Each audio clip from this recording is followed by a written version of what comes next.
السلام علیکم ورحمۃ اللہ وبرکاتہ۔ بسم اللہ الرحمن الرحیم، نحمدہ ونصلی علی رسولہ الکریم، اما بعد۔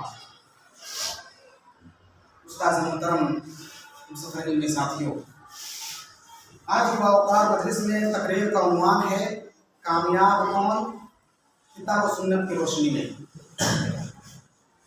محترم سامعین، اس دار خانے کے اندر مختلف خیالوں و طبیعتوں کے لوگ رہتے اور بستے ہیں، جس بنا پر کامیابی کے معیار اور پیمانے جدا گانا ہے۔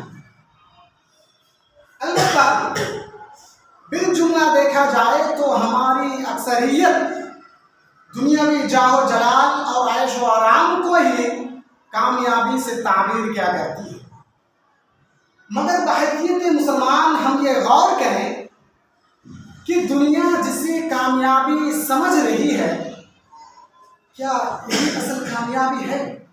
جواب ہے ہرگز نہیں۔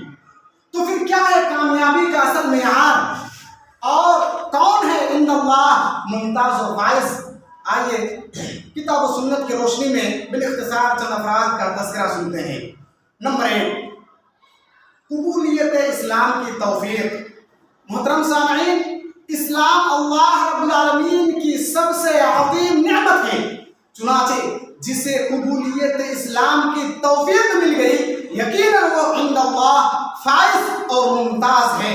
چنانچہ اللہ کے رسول صلی اللہ علیہ وسلم نے نبوت ملنے کے بعد تمام کفار مکہ کو جمع کر کے بوانگ جوہر یہ اعلان کیا تھا، یا ایھا الناس قولوا لا الہ الا اللہ تفلحوا، کہ اے انسانوں، اے لوگوں، اسلام قبول کر لو، رب کی وحدانیت، اس کی الوہیت کا صدق دل سے اقرار کر لو، کامیابی و کامرانی سے سرفراز ہو جاؤ گے۔ نہ صرف عرب بلکہ عجم کے بھی تم سردار بن جاؤ گے، اسلام قبول کر لو۔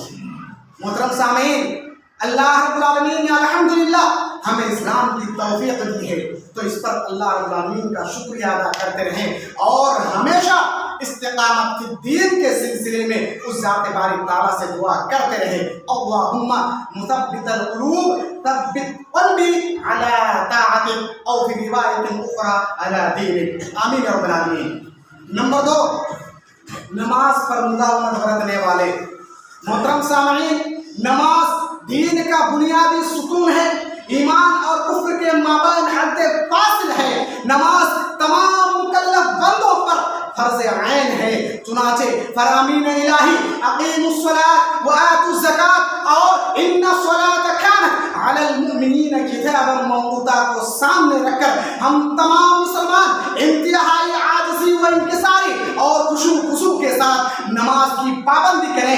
اللہ اور اس کے رسول صلی اللہ علیہ وسلم سے سچی اور حقیقی محبت کا ثبوت دیتے ہوئے نماز پر مداومت برتیں، کہیں ایسا نہ ہو کہ چھٹیوں میں گھر جا کر کے نماز کا کوئی خاص خیال نہ رکھیں، سست پڑ جائیں، مدارس کے اندر صف اول کے نمازی گھر جا کر کے پیچھے رہ جائیں، جماعت کا خیال نہ رکھیں اور کھیل کود میں پڑھ کر کے نماز کو ہی ترک کر دے، جیسا کہ عموماً ہمارے ساتھ ہوا کرتا ہے۔ سامعین حضرات، اللہ رب العالمین نے قد افلح المؤمنون الى قوله تبارک و تعالی والذین هم علی صلاتهم یحافظون، اور رسول اللہ صلی اللہ علیہ وسلم نے ان اول ما یحاسب به العبد یوم القیامہ صلاۃ فإن صلحت فقد انجح وافلح، فرما کر ہمیشہ نماز کی پابندی کرنے والوں کو کامیابی و کامرانی کی بشارت سنائیے، لہذا جہاں کہیں بھی ہم رہیں نماز کی پابندی کریں۔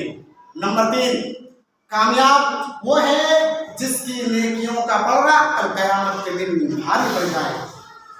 کامیاب مسلمان وہ ہے کہ جس کی نیکیوں کا پلڑا کل قیامت کے دن بھاری اور گناہ کا پلڑا ہلکا ہو جائے۔ اللہ رب العالمین نے اسی چیز کو سورہ مومنون سورہ نمبر 23 آیت نمبر 102 اور 3 میں یوں فرمایا ہے، فَمَنْ ثَقُلَتْ مَوَازِينُهُ فَأُولَٰئِكَ هُمُ الْمُفْلِحُونَ، فَأُولَٰئِكَ هُمُ الْمُفْلِحُونَ، کہ کامیاب و کامران ہے وہ شخص جس کی نیکیوں کا پلڑا بھاری پڑ جائے اور گناہ کا پلڑا ہلکا ہو جائے۔ اس لیے ہم محترم سامعین، ہم یہ جانتے ہیں کہ یہ دنیا دار العمل ہے اور